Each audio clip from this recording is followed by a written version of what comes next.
అందరికీ welcome to my channel. ఈరోజు జొన్న రొట్టె చిన్న టిప్స్ తోటి ఎలా ఈజీగా చేసుకోవాలో చూద్దామండి. నేను ఇక్కడ 4 కప్స్ ఆఫ్ జొన్న రొట్టెకి 3 కప్స్ ఆఫ్ వాటర్ తీసుకున్నానండి. వాటర్ కొంచెం వేడయ్యాక పిండి వేసి మంచిగా మిక్స్ చేసుకోండి. మామూలు గరిటెతోటి మిక్స్ చేసుకోండి. మామూలుగా మీకు ఎంత సాధ్యమైతే అంతవరకు మిక్స్ చేసుకోండి. ఉండలు కడుతున్నాయని ఏం ఇబ్బంది పడకండి.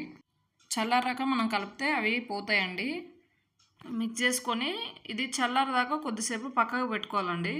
మిక్స్ మంచిగా ఒకసారి కలిపేసుకొని మూత పెట్టుకొని పక్కకు పెట్టుకోవాలి. అంటే పిండి అంతా ఉమ్మగిలినట్టు అవుతుంది అన్నట్టు. అట్లా అయినాక కొంచెం గోరువెచ్చగా ఉండనే, మరీ మొత్తం జల్లారినాక కలపొద్దండి. కొంచెం గోరువెచ్చగా ఉండగానే కలుపుకోవాలి.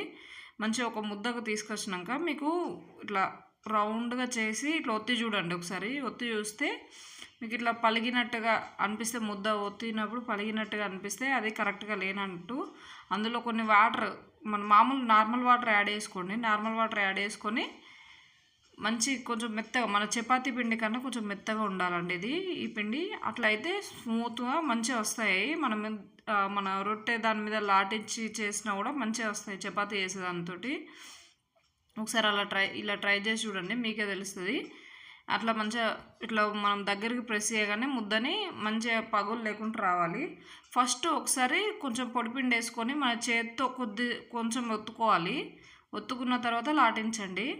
నేను ఫస్ట్లో చేతితో చేయడానికి చాలా ట్రై చేశాను, కానీ నా వల్ల కాలేదు. చేతితో నొక్కుతుంటే ఏళ్ళని నొప్పులేసే అలవాటు లేనిది కదా. తర్వాత ఇట్లా చేస్తూ ఉంటే పర్ఫెక్ట్ అయిపోయింది. మీరు కూడా ఒక్కసారితోటి ఎవరికి రాదు, చేస్తూ ఉంటే బాగా వస్తుంది. ఫస్ట్ చేసేటప్పుడు కొంచెం పిండి ఎక్కువ వేసుకొని లాటించండి, అప్పుడైతే మీకు ఈజీగా వస్తుంది. మీరు చేస్తూ ఉంటే మీకు పిండి వేసుకొని అవసరం కూడా లేదు. మామూలుగా గోధుమ చపాతీ ఎలా అయితే వేస్తారో అలా చేయగలుగుతారు. చూసారా, నేను ఒక్కసారి పిండి వేసి తిప్పుకుంటూ ఇట్లా చేసుకోవాలి. తిప్పేటప్పుడు జాగ్రత్తగా తిప్పాలి, ఎందుకంటే జొన్న రొట్టెలు తొందరగా విరిగిపోతాయి. అట్లా అని మీరు ఇక్కడ ట్రిక్ ఏంటంటే, జొన్న రొట్టె తీసేటప్పుడు మనము చేతి బట్టి తీసుకోకుండా, మనం ఏదైతే చపాతీలు ఆడించే పీట ఉంది కదా, దాన్ని రివర్స్ చేతి మీదకి ఇట్లా తిప్పుకొని, చేతి పెట్టి తిప్పుకొని తీసుకోండి. అట్లయితే ఈజీగా వస్తుంది చేతిలోకి జొన్న రొట్టె.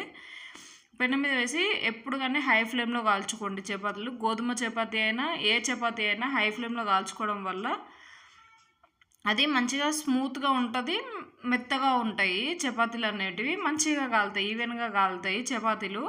కాబట్టి జొన్న రొట్టెను కూడా అలాగే కాల్చుకోండి. ఇవి మన గోధుమ రొట్టె ఎలా అయితే పొంగుతుందో వేడికి, అలా పొంగుతాయండి ఇవి కూడా. ఒకసారి ట్రై చేసి చూడండి. మీకు తీసేటప్పుడు కొంచెం గట్టిగా అనిపించవచ్చు, కానీ తీసే కొద్దీ ఏమైందంటే అవి తీసి మనం ఒక గిన్నెలో పెట్టి మంచిగా మూత పెట్టాలి. పైన తీసుకుంటే వెంటనే మూత పెట్టేసినంటే చాలా మెత్తగా ఉంటాయి. గోధుమ రొట్టె కన్నా జొన్న రొట్టె మెత్తగా ఉంటుందండి. ఒకసారి ట్రై చేసి చూడండి మీరే ఇంట్లో. గోధుమ రొట్టె కన్నా జొన్న రొట్టె తొందరగా అయిపోద్దండి. గోధుమ రొట్టె లెక్కనే పొంగుతాయి ఇవి కూడా. ఇందులోకి కాంబినేషన్గా మేము కుండలో చికెన్ వండుకున్నామండి. ఇవి రెండింటి కాంబినేషన్ చాలా బాగుంటుందండి. మీరు కూడా ఒకసారి ట్రై చేసి చూడండి. జొన్న రొట్టెలోకి చికెన్ కానీ, జొన్న గడకలోకి చికెన్ కానీ చాలా టేస్ట్ బాగుంటుంది. ట్రై చేసి చూడండి. నాకు వీలైనప్పుడు జొన్న గడక కూడా మీకు చేసి చూపిస్తాను, మేము ఎలా చేసుకుంటామో అలా. Thank you for watching. Please subscribe my channel.